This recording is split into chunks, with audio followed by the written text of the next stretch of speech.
Nigerians have rallied in Abuja in support of the Labour Party's presidential candidate, Peter Obi. Arise News correspondent Mary Chinda has more. The Unity Fountain is a starting point for today's rally. Here, from hundreds to thousands, these passionate Obi supporters have only one message: a new Nigeria is possible. This is what today is about, to raise that value of awareness. And so you can see the energy. The energy is saying no to rigging, no to election fraud, no to every bad thing, no to vote buying. This is what we are preaching and telling people. Regardless of your party, regardless of your candidate, we are saying that we want a new Nigeria. We want a Nigeria where NEPA will not take life. We want a Nigeria where ASU will not keep our students. We want a Nigeria where government will negotiate with ASU, not with terrorists. And as they make the 10 to 12 kilometers walk to the city gate with fanfare, the message remains unchanged. Shishi! We let them collect shishi! Comrades! Comrades! Comrades! Are they useful? Say, are they useful? My name now, Obedience. Make some of kidnapping, of terrorists.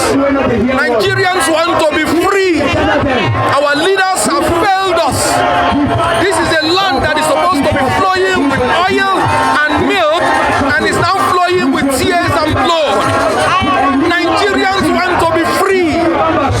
We are taking our destiny in our hands. We have just marched from Hilton to the city gate, telling you that this time around nothing will stop us. Obi is simply a symbol of the freedom from poverty, freedom from insecurity, freedom from paying subsidy without end, freedom from lack of intellectual power in governance. We are marching for our freedom. With only 3 days to the official kickoff of presidential campaigns across the country, more Nigerians, especially the youths, are clamoring for a fresh political leadership that will rescue the country from unemployment, a heavy debt profile, and insecurity, to mention a few. Mary Chinda, Arise News. So coming from that development, Arise analyst Kayode Otitoju joins us now to speak about the emergence and chances of the third force parties in the 2023 general elections. It's good to have you on the show. Good day today. All right, let's get straight into it. So in 2015, President Buhari won the election with about 53% of the vote. In 2019, it was 55.6% of the vote. So obviously the emergence of a third force is a huge development because it looks highly unlikely that any candidate will be able to achieve about 50% of the vote. Please, can you break this down for us? So how do you think the emergence of the obedience, if I may call them that, will impact the numbers, the outcome of the next general election? The emergence. I've been in real politics for over 22 years. The emergence of obedience will not have a significant impact on the presidential. It's going to be between PDP and APC. There was a time I gave an analysis of what makes people win. And I said structure. And I still insist. You must have structure in place. And the structure must permeate down to the wards. Those big parties, they have ward chairmen, they have canvassers, they have people who go house to house in all the wards and all the polling units in Nigeria.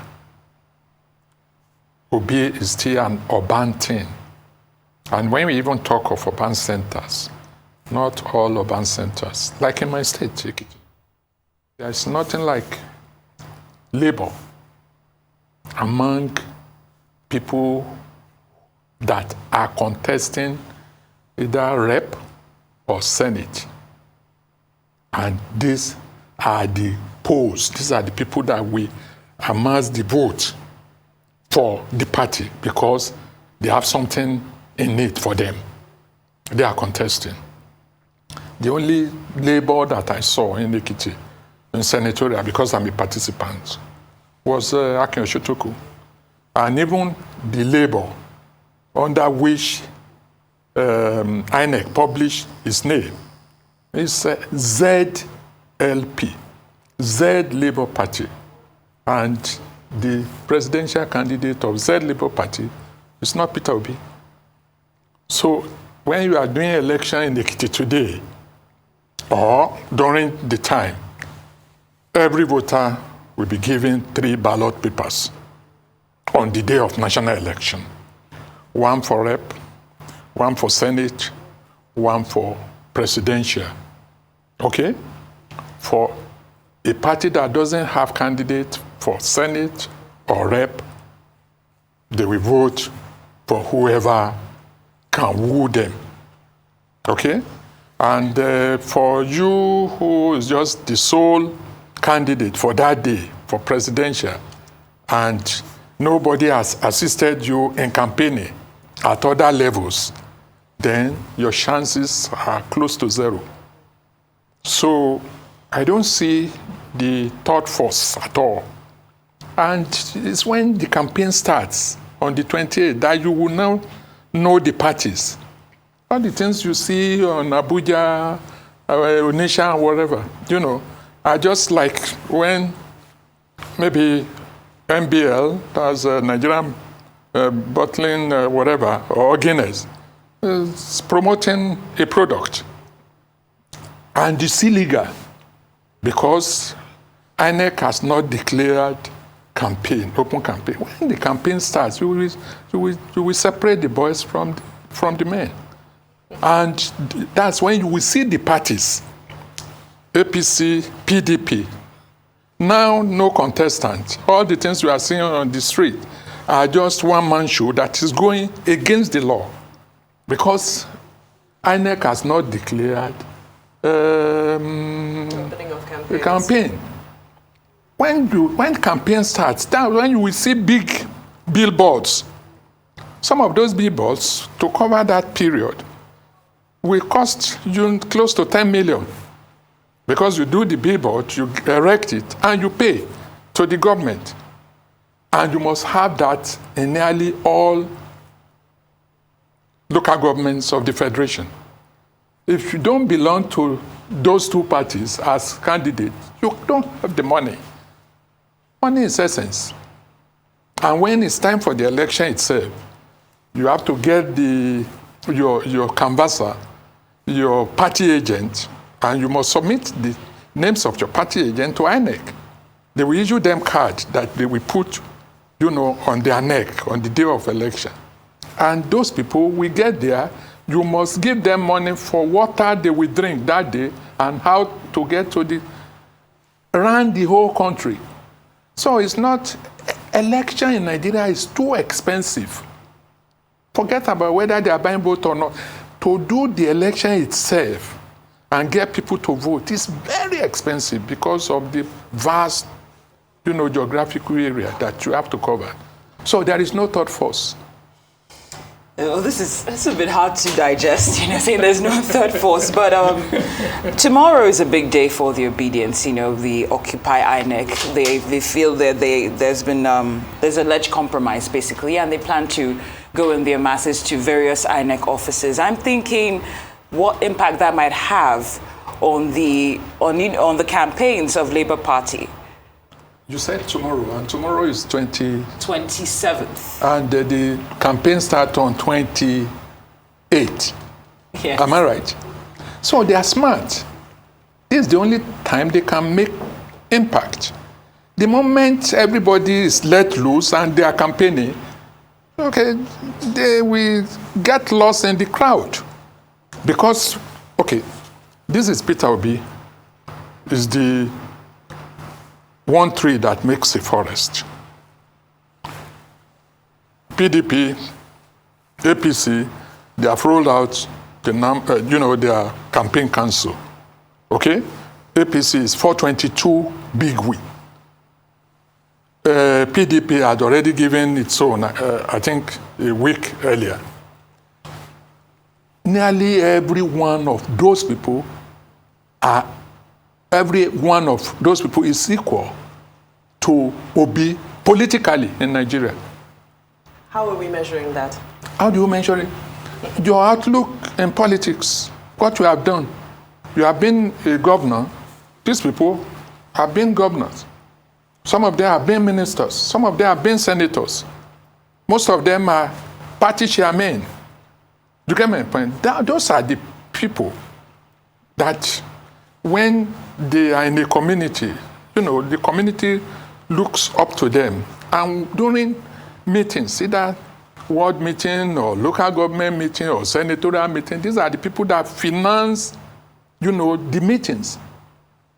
I was looking at one of your sister stations. Okay, one of the, I think on Sunday. One of the news stations, sorry. I'm not a media man.